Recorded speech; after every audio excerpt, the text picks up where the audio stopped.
Búsqueda de la inmortalidad en el taoísmo. El taoísmo se desplegó con mucho éxito durante el reinado de la dinastía Han en la China y llegó a su apogeo bajo las llamadas 6 dinastías.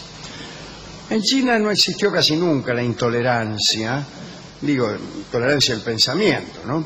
Que es propia de las religiones monoteístas. Excluyentes, sí. Se puede ser, por ejemplo, hinduista y budista al mismo tiempo o sucesivamente, sin que uno sea acusado de herejía. No existe esa paranoia de ciertas religiones y corrientes políticas que necesitan un odio para garantizar su acción. La exclusividad. Que puede ser el odio racial, nacional, de clase, a los infieles, etcétera. Bueno, esto no existía en China, no formaba parte de sus costumbres. En el siglo VII, en la dinastía Tang, se reintrodujo el orden confuciano, la religión de Confucio, y ahí el taoísmo fue perdiendo su influencia entre la gente y finalmente se convirtió en una religión un poco extravagante, con monjes medio hechiceros, en fin. Había aparecido el taoísmo como una religión que se proponía llevar a los fieles a la vida eterna, nada de cosas pequeñas. Pero no se trataba de una inmortalidad espiritual, sino de una inmortalidad material. Eso se proponían los taoístas. O al menos eso se proponía, voy a ser sincero, una parte del taoísmo. Sí, claro. Sí. Hay un taoísmo muy básico y otro muy espiritual. Hay incluso, se habla de 2 elixires, claro, etcétera, etcétera. Pero hoy vamos a contar lo más extravagante, que es lo que más nos interesa, ¿no? Bien. Así como en el mundo grecorromano se hablaba de espíritu y materia y se contraponían estos conceptos, había un alma espiritual y un cuerpo material, los chinos veían el mundo como un continuo, sin interrupción del vacío a las cosas materiales. El alma no desempeñaba ese papel de principio invisible opuesto al cuerpo visible y terrenal y material. No había ese dualismo. Entonces decían que todo hombre tenía 2 grupos de almas, 3 superiores, que eran las almas de arriba, y 7 inferiores. Las de arriba se llamaban Hum y las inferiores Po. Si bien existían distintas creencias sobre estas almas en el otro mundo, reinaba la convicción de que todas ellas se separaban a raíz de la muerte. Cada una agarraba por su lado. O sea, la muerte implicaba también una disgregación personal, no solo de las células que nos componen, sino también de las almas que se iban cada una para su cielo, para su infierno. Y si ya uno es complicado, calcule, pensar que al morirse uno se va a dividir en 8 o en 9 es un pensamiento incómodo. Entonces los taoístas vieron que era necesario mantener a las almas congregadas, evitar que se desparramaran. El cuerpo era único, en el cuerpo vivían todas esas almas y también otros espíritus. Los chinos estimaban, los taoístas, que era posible lograr una inmortalidad conservando unidas todas esas almas. Bien. Está bien. Algo parecido es Unamuno. Sí, señor. Porque Unamuno habla de una inmortalidad y se apresura en el sentimiento trágico de la vida a rechazar lo que él llama sombra de inmortalidad, que es la inmortalidad espiritual, metafórica, la inmortalidad de las obras, la inmortalidad de los hijos. Y él decía, eso es sombra de inmortalidad y yo quiero inmortalidad de bulto.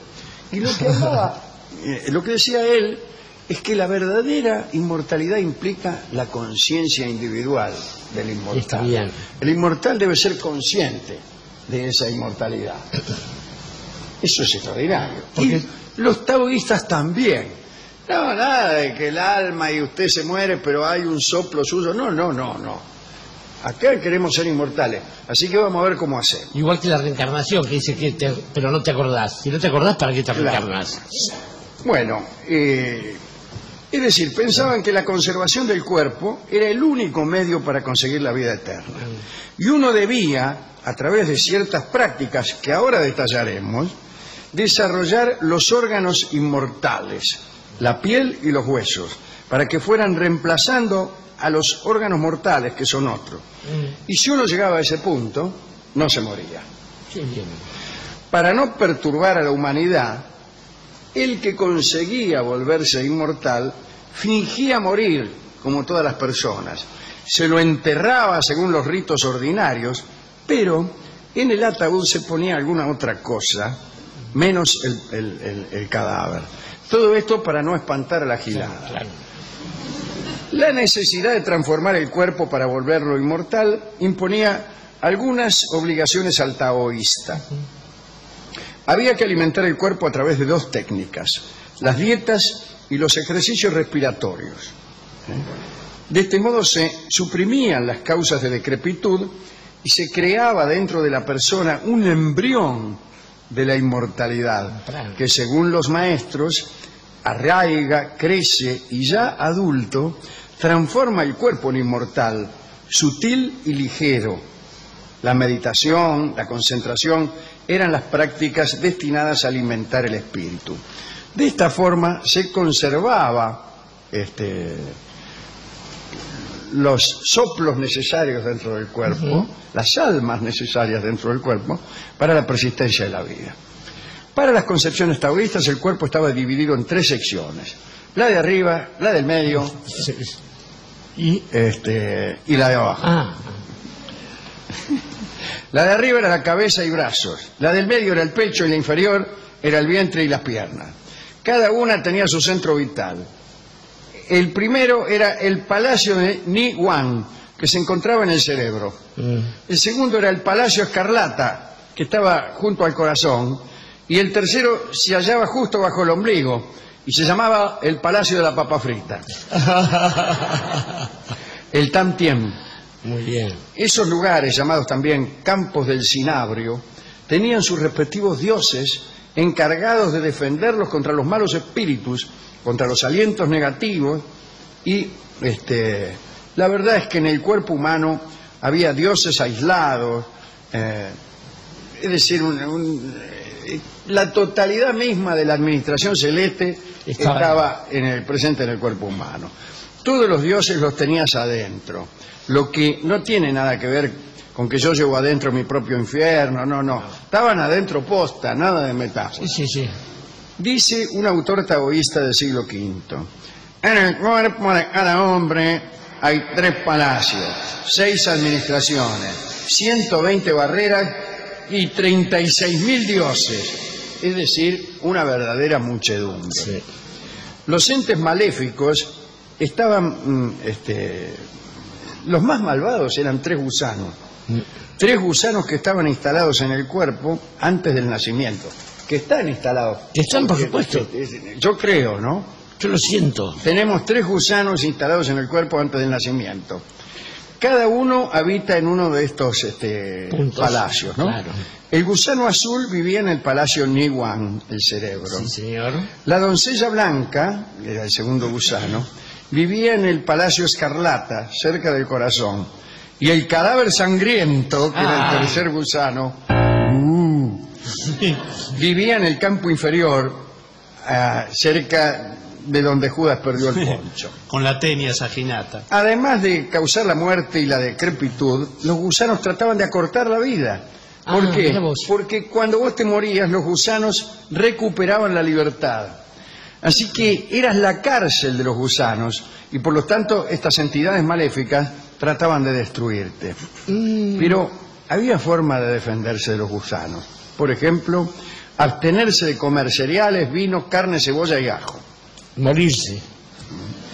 La destrucción de los 3 gusanos concluía con una especie de etapa preparatoria y entonces podía sustituirse la alimentación corriente por el régimen ideal, el llamado alimentarse de hálitos o también respiración embrionaria, una práctica que por fin conducía a la inmortalidad. Por fin.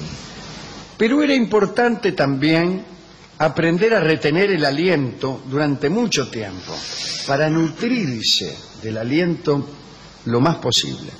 Por ejemplo, el señor Yu Ken podía retener su aliento hasta 3 días y se volvió inmortal ante la sorpresa de sus familiares.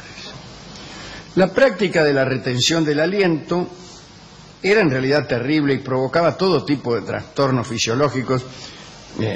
Había gente que incluso se moría. Moría, claro. Como puede comprobar cualquiera que trate de no respirar. Es mucho.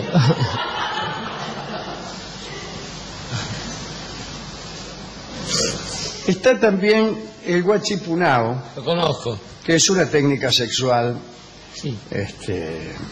que también implica toda clase de retenciones, como en la 125. Pero no se puede hacer todos los días el huachipunao.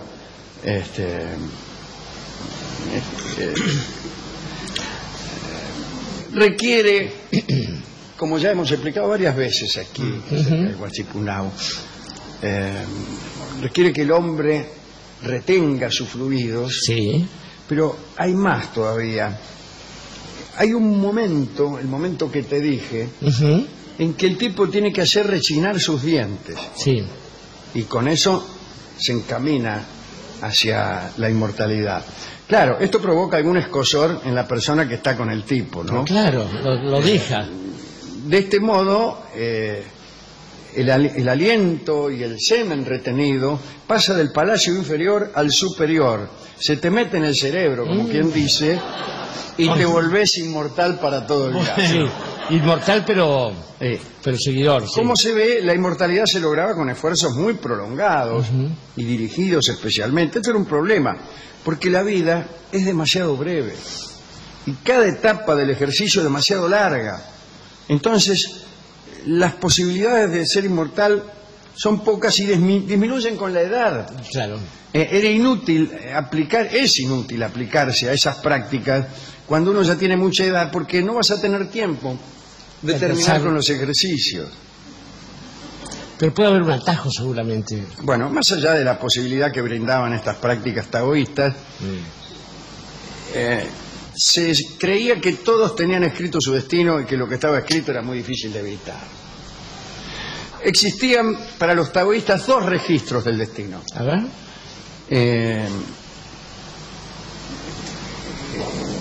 Y estaban escritos allí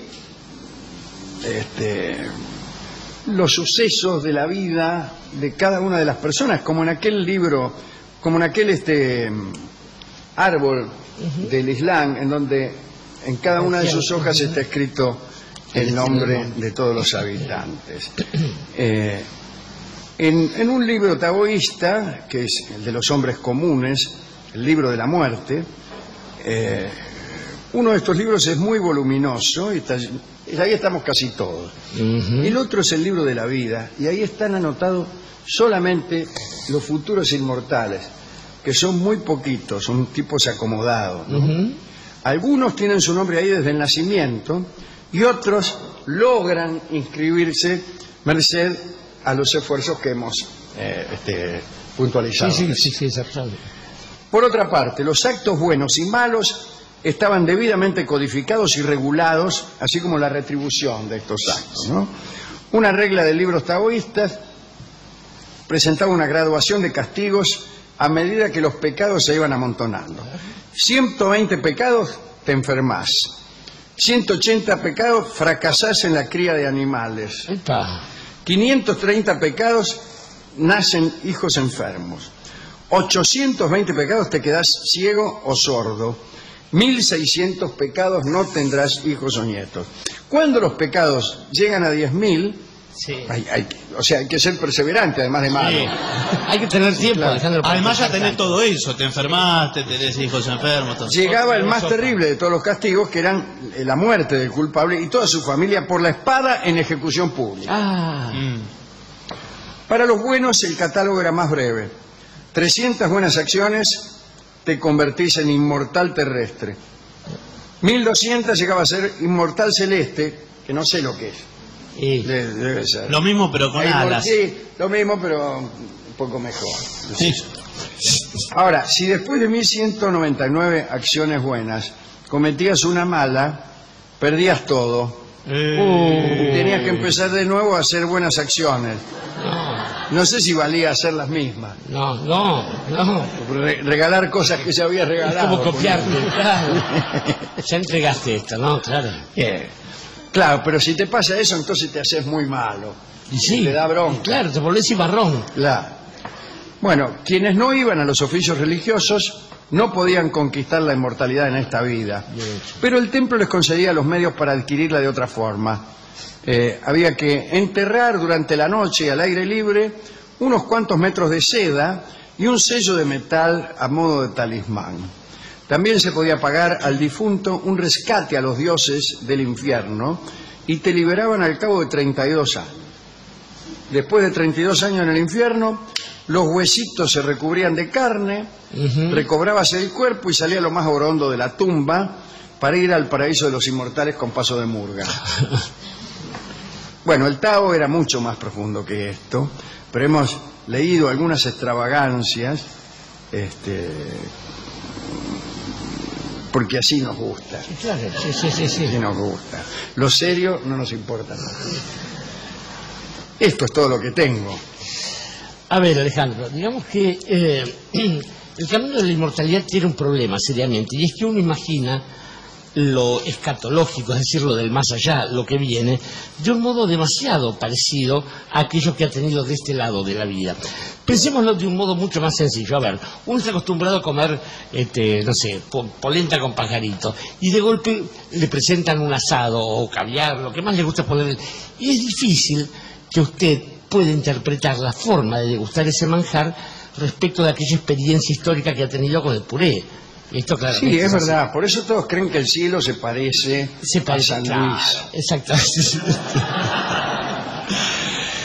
Me recuerdo una época de discotecas que se llamaban El cielo y el infierno y eran iguales, y me pareció una buena idea Claro. eso. Ahora bien, digo, está la cosa de la disgregación de las almas. No está mal eso, porque uno a lo largo de la vida es muchas personas. Si lo practica demasiado seguido se llama esquizofrénico, si lo sabe disimular se llama actor, y si no le interesa se llama como usted, por ejemplo. Pero pero dicen sobre todo algunos amigos chinos que en realidad hay un orden en la vida, que existe el hombre que obedece las reglas de la tierra siempre, está la tierra que obedece las reglas del cielo siempre, y está el cielo que obedece las reglas del Tao, que no tiene nadie que le marque las reglas, porque el mundo funciona según las reglas propias del Tao, cosa que el hombre no le está dado saber. Me parece que es una de las formas de explicarnos el por qué nos va así en la vida, porque es perfecto el mecanismo, pero uno nunca llega a enterarse de qué manera sucede esto. De todos modos, lo que sí hemos aprendido es que si uno se conforma con quedarse en un lugar y esperar que le pasen cosas, igual que algunos intelectuales, igual que algunas muchachas bellas, en general las cosas le van a suceder de una manera muy charra. Así que la cuestión es saber cómo elegir una ruta determinada, pero siempre elegir una. Y aunque parezca que primero está el cielo nublado, que hay cerrazón y tormenta, una vez que usted empieza a marchar tomando el riesgo del futuro, solo se va a encontrar con un caminito soleado. Y Camilito Soleado es esta canción de Lao Tse y Carlos Gardel, que escucharemos en la voz de Lolita Torres.